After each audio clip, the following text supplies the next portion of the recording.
It's been a minute since I've just gone and read a creepypasta on this channel, and if that's not getting back to the basics, I don't know what is. My last video was about creepypastas. I talked about how Courage the Cowardly Dog, specifically the episode Freaky Fred, kind of falls into so many beloved creepypasta tropes and stereotypes. Just gonna read a short creepypasta and chit-chat, because this one's interesting to me.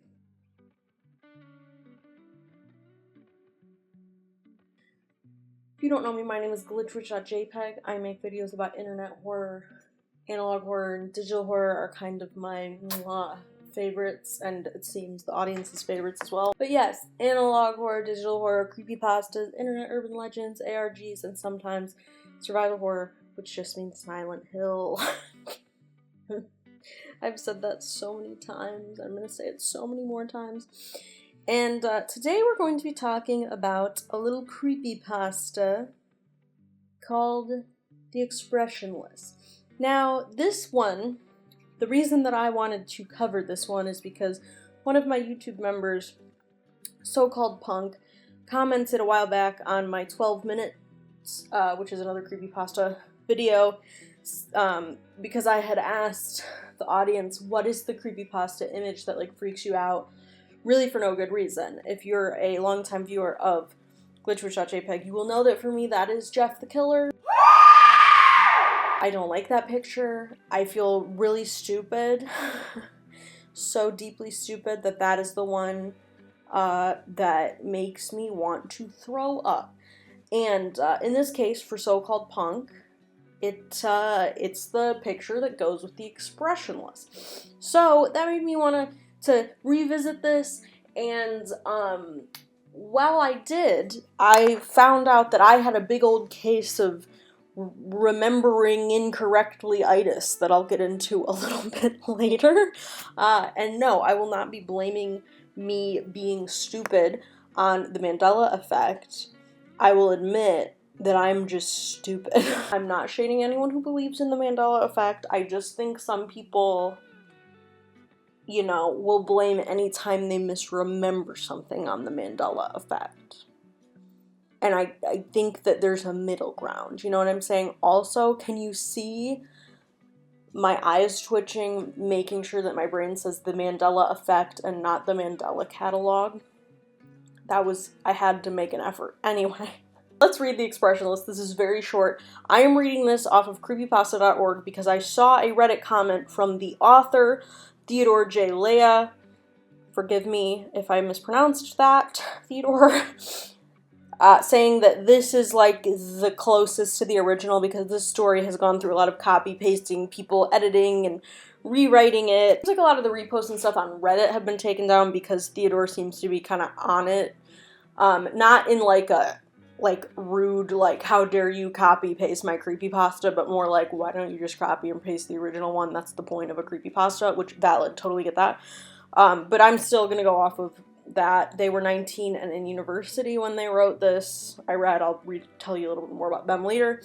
But love when we can track down the author of a creepypasta.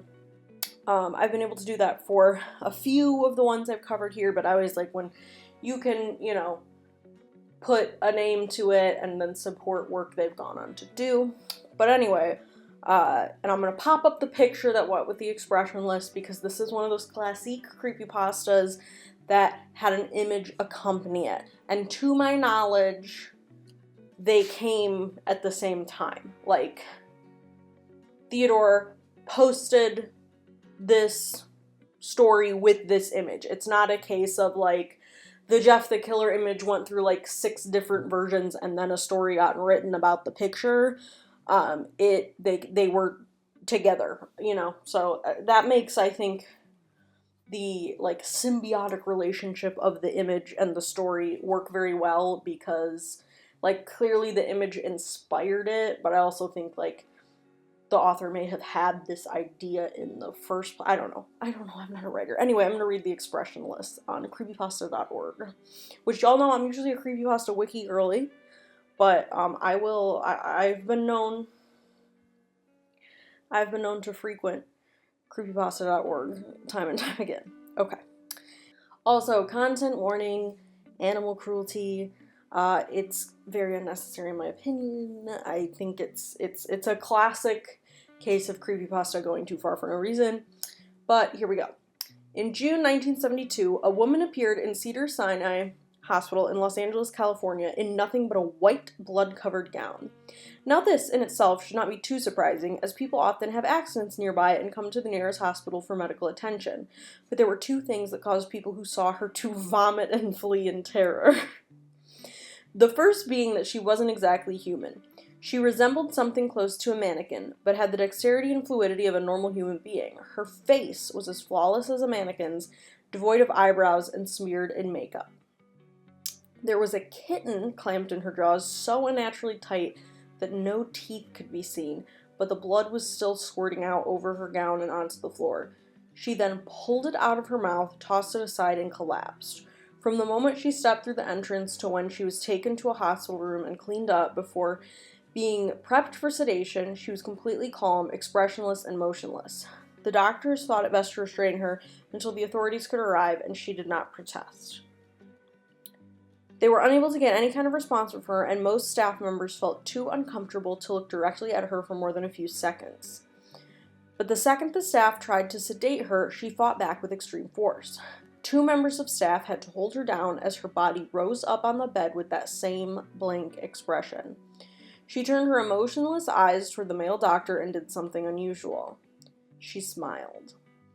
As she did, the female doctor screamed and let go out of shock. In the woman's mouth were not human teeth, but long, sharp spikes, too long for her mouth to close fully without causing any damage. The male doctor stared back at her for a moment before asking, "What in the hell are you?" She cracked her neck down to her shoulders to observe him, still smiling. There was a long pause. The security had been alerted and could be heard coming down the hallway. As he heard them approach, she darted forward, sinking her teeth in the front of his throat, ripping out his jugular and letting him fall to the floor, gasping for air as he choked on his own blood. She stood up and leaned over him, her face coming dangerously close to his as the life faded from his eyes. She leaned closer and whispered in his ear, "I am God." The doctor's eyes filled with fear as he watched her calmly walk away to greet the security men. His last sight ever would be watching her feast on them one by one. The female doctor who survived the incident named her the Expressionless. There was never a sighting of her again. Yes, this to me, it's very peak, creepypasta. Like it's got a lot of the trademarks. According to the creepypasta entry on Wikipedia, which specifically did list this one, which I thought was interesting because there's a lot that it doesn't list, but they claim it was added to the Creepypasta Tumblr in June 2012, and then this one on creepypasta.org says 2013, so I'm guessing it's somewhere around then. So yeah, I would say golden age of the creepypasta, and there's things that I like and don't like about this one, as with most, right? It's not Jeff the Killer. I'm gonna go off and say that immediately. There's an inherent creepiness to this, and I'm very uncomfortable with medical settings. That's where my biggest anxieties and stuff come from. So any sort of hospital environment is automatically putting me off. Now, I don't think the story is what has kept this in the zeitgeist of creepypasta. I think it's the image. It's a really, really compelling image. It's funny because for so long, when I was younger, I wondered, where did this come from? What is the context of this? And I laugh so hard that I ever questioned it for even a second because, I've done, video shoots and stuff, and, social media stuff for medical schools now, and it's a dummy. It's a training dummy for medical students, very clearly. It's just that she's, really scary looking, because this is clearly older, and I believe on a Reddit comment, Leia said where they got it from. They said, okay, This is quoting directly from the author. The CPR dummy is from a photo book by some eccentric English lord. I forgot who specifically, but it's old. Originally, I found it on Nightmare Fuel's random gallery as it gave me Uncanny Valley vibes and was perfect for the writing assignment. I got a passing grade from my professor. Passing grade, but my professor rightfully told me I required a lot of practice. So I love when creepypasta authors, like, acknowledge that, like, it's not great, you know? They said that the image and the story are obviously fake. Quote, I made it inside of 30 minutes for a creative writing class at university. And that's pretty good for 30 minutes, cranking it out, you know what I mean? And that's, it's giving creepypasta. But yeah, so this image is clearly, in this case, they're saying a CPR dummy. But, you know, they still use these to this day. They look a little less scary. They often don't, like, put, like, wigs and makeup on them, but they are super creepy. And they have baby ones. It's really weird. I don't know. This image is captivating. Like, I absolutely get it. I get why, you know, this whole thing started because So-Called Punk commented on my 12 minutes video. It's eerie, and I think that, like, Uncanny Valley is such a tenet of internet horror. We love the Uncanny Valley here online, because you have your iconiques like Terror the Android. Most analog horror scary faces are scary because of the Uncanny Valley. You know, all of the Mandela catalog. They're scary because they look like people, but they're not quite people. She looks alive. Like, the way that they're holding her in this picture, it does feel like she is the character that the author describes in the story. So I think it's one of the better narratives written about, like, fully based off an image, especially in the amount of time that the author claims they wrote it in. Like, the base level concept of this is great to me. A weird, not quite human, mannequin-looking creature coming into the hospital. I wish that she was, like, pretending to look for help or attempting to, like, be more human. I love when these Uncanny Valley things, like, try to be human but can't quite get it right. Like, that's what I love about, specifically, I think probably the most compelling part of the Mandela catalog ever to me is the animated part of The Intruder in Volume 4 when he's speaking and, you know, his face is moving and his eye is, like, rolling back because he can't quite get it right. He can't quite get being human correct. But that freaks me out so much. So I wish it was something more like that. I don't think the kitten thing is necessary. I think that's very 2012 creepypasta edgelord. You don't need animal cruelty just to be, like, edgy. Like, why a kitten? My thing is, if she is willing to attack humans, why would she bother with a kitten? That's, like, nothing. Go pick off a random person on the street, right? If she's some crazy entity. And like, the whole I am God thing is a very controversial thing. If you go into the comments, if you go into the comments, you know, there's people that are like, actually, I think it's really effective, and then people are yelling, no, it sucks. And I have to say, yes, I am your resident religious horror, internet horror girly. I do think that having I am God is a little bit try-hard. Yes, the idea of, like, God coming to Earth and mimicking an imperfect human, very interesting, but that to me is not what is, like, you can't just throw that at the end of this story and call it a day. You know what I mean? That's its own story. And I'm not saying I need a detailed background, but it's very, if you go off of the look of this image, and that, it makes me think of, I keep talking about Begotten, y'all. I guess I gotta make my Begotten video. Do you want to know a secret? I rewatched Begotten about a month ago because I was ready to make a video about it, and then I watched it and I was like, I don't know how to make a video about this. So, if you want a Begotten video, let me know and I'll try my best. But anyway, you know, the character at the beginning of Begotten is this weird humanoid god creature that, like, disembowels himself and gives birth to, like, Mother Earth, kind of, low-key. I don't quite know what's happening, thus why I can't make a video about it. So, you know, I like the idea of, like, humanizing God or a deity, or the idea that, you know, we're supposed to be made in God's image, but, like, we have evolved and changed enough, so like we're kind of imperfect, whereas this god figure is perfect in that they look fake like a mannequin. I think that's really interesting, but again, I don't think that, like, this story isn't tackling that. I feel like the I am God thing is tacked on because A, we love religion and horror, obviously, and B, it's just like, oh, it's the line, you know, like, go to sleep is the Jeff the Killer line. Like, I feel like every creepypasta thought it had to have, like, the go to sleep line. There's something here, and I think it's that, like, if you go off of that image, there's a lot of ways you could write a story about that, and, you know, it makes sense to me that a 19-year-old university student at the peak of creepypasta wrote this the way that they did. So again, I mentioned the author's name is Theodore J. Leah, and they have gone on, continued to write, which we'll love to see. Clearly, like I said, they know, like, hey, they wrote it quickly. The professor said keep working.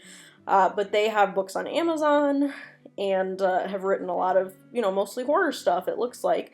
So that's really cool. So check them out if you're an Expressionless stanny that wants to see how the author of the Expressionless grew. And they also have a YouTube called Dusklight Radio that I'll link below. But yeah, I always like seeing where, you know, creepypasta authors end up, and, you know, I love seeing instances like this, and the author of Braska has gone on to, you know, write for TV, and you know, some have been published as books, like Pen Pal, I think, was published into a book. I think Rebecca Klingel also published Braska into a book, and obviously Braska got adapted into the podcast that I shout from the rooftops how much I love. Things like that. What's the other one? There's one that, like, I keep seeing just that I think people don't know it's a creepypasta, but it's done really well as a written book. Creepcast just covered it. What am I? Stolen Tongues. People, like, love that. I'm iffy on it. I wasn't familiar with that one until Creepcast covered it, and, like, they really liked it. It's not really my cup of tea, but I like that, like, I get suggested a lot of, like, horror book club pages on Facebook, and I see Stolen Tongues pop up all the time, and, like, it's literally a bunch of middle-aged women that have no clue that it was posted on r/nosleep. So I do love to see these things breach containment, right? That's what we all want. We want it to get out there and for the whole world to see how wonderful our internet horror creators are. It's so funny because, like, when you go to the comments, there's someone that's like, you guys know this actually happened, right? The author did not make up this story. It actually happened. Back to the whole, you know, Glitch Witch remembered this incorrectly. So I knew about this story, and I knew about this image, but like I said, the image is the thing I always thought. Now, I remembered that the story was more like a hybrid of what the story actually is and the real story, tragic story, of Gloria Ramirez, who is also known as the Toxic Lady. If you are not familiar, Gloria Ramirez was a woman who went to the hospital in California, went into the emergency room, was not feeling well, and she ended up, like, emitting a gas that made the doctors sick and was, like, lethal. And it had to, I mean, it is, I can't even begin to explain it. It was like she used some sort of medicine to try to treat cancer that she had, because she didn't have the money to treat the cancer because the American healthcare system sucks ass. And it essentially, like, turned her insides poison, so she went to the hospital, and when they, like, took her blood and stuff, it was toxic. So I thought, and I always knew that was true, like, I've always been aware. I didn't know details on, like, that she took the medicine and stuff until Wendigoon made a really, really good informative video on this case that I'll link below, because, yeah, like, I learned so much from that. I knew the bare basics, but I didn't know all the details that he uncovered in that. Like, there's a lot of science in that made me, it's a little too heavy for me to explain to you, and someone better at explaining things like him can explain it to you. But I swear that I remember seeing like a warped version of the real story of Gloria Ramirez combined with the Expressionless story a little bit with that image. But I think I'm literally, it's just because there's so many similar things, like showing up to a hospital in California, doctors falling ill or dying, that I think that's why my brain is combining these two.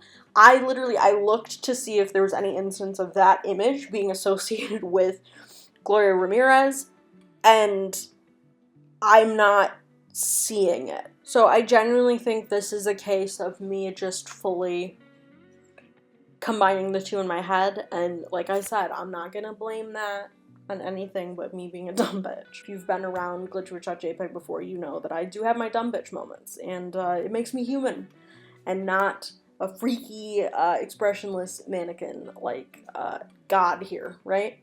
So yeah, this is a short one, a chill one, an easy one. Just wanted to take a moment to talk about a fun little creepypasta that both has aged like milk, but also I'm very endeared by. Gotta be one of the best creepypasta images. I can't say that it, like, I don't have a visceral reaction to it the way that I do Jeff the Killer, but I truly think, like, the way that everyone has a soulmate out there, everyone has one creepypasta image that makes their stomach churn. So, you know, I ask before I ask again, what is that image for you? Is it the Expressionless? Is it Jeffrey?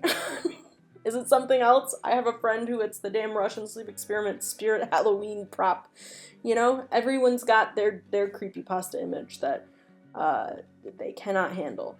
So thank you to So-Called Punk for telling me that the Expressionless was theirs, so that I could take a dive down memory lane for this one. Thanks to Theodore J. Leia for writing the Expressionless in 30 minutes before an assignment was due. You made history. And thank you so much for watching. I also want to thank my members. We have the Creepypasta OCs up on the screen, and then in Survival Horror Emo, we have E-Rob, Odini, and So-Called Punk. And then in Analog Horror Scary Face, we have Kira Hoffer. Now, if you want to become a YouTube member, there should be a little join button next to subscribe. You can vote on video topics. That's how this video happened and my last video happened. So you have to join the Survival Horror Emo or above to be able to do that. So, you know, feel free, but really at the end of the day, I appreciate you just for watching, and I hope that you enjoyed this. I am not God.